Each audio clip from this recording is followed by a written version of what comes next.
Afghan President Ashraf Ghani will issue a decree for at least 1,000 Taliban prisoners to be released this week, 5 official sources said on Monday, paving the way for opening direct talks between the Afghan government and the Taliban insurgents.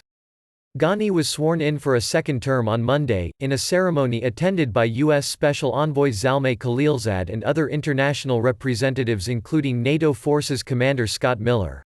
His political rival Abdullah, who contested the election results, held a parallel inauguration ceremony of his own, escalating the feud between the arch-rivals and casting a shadow over the commencement of intra-Afghan peace efforts. Talks that both camps carried out with Khalilzad over the day and weekend failed to forge a deal that would prevent rival swearing-in events, official sources had said.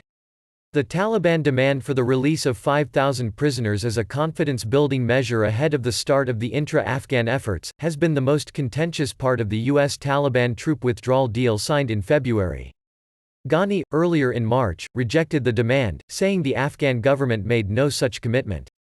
Ghani said in a speech after being sworn in that he would issue an order on Tuesday about the 5,000 Taliban prisoners the militant group has demanded be released in order to begin talks with the Afghan government. Ghani had previously rejected the demand as a condition for talks, but 5 official sources said Ghani agreed to release the prisoners in order to secure U.S. and other international endorsement for his inauguration as president. 3 of the sources said Ghani would announce on Tuesday he was releasing around 1,000 prisoners, with the elderly and those nearing the end of their sentences prioritized. A spokesman for Ghani's office declined to comment. The U.S. State Department and U.S. Embassy in Kabul did not immediately respond to a request for comment. Wahid Omar, the General Director of the Office of Public Affairs for Afghanistan's government, declined to comment for the moment, adding, "There will be a decree on this soon."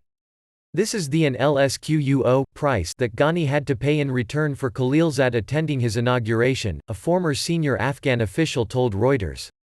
A senior Afghan security official said Ghani will release Taliban prisoners who are above the age of 52 to prove that he is willing to start talks with the Taliban.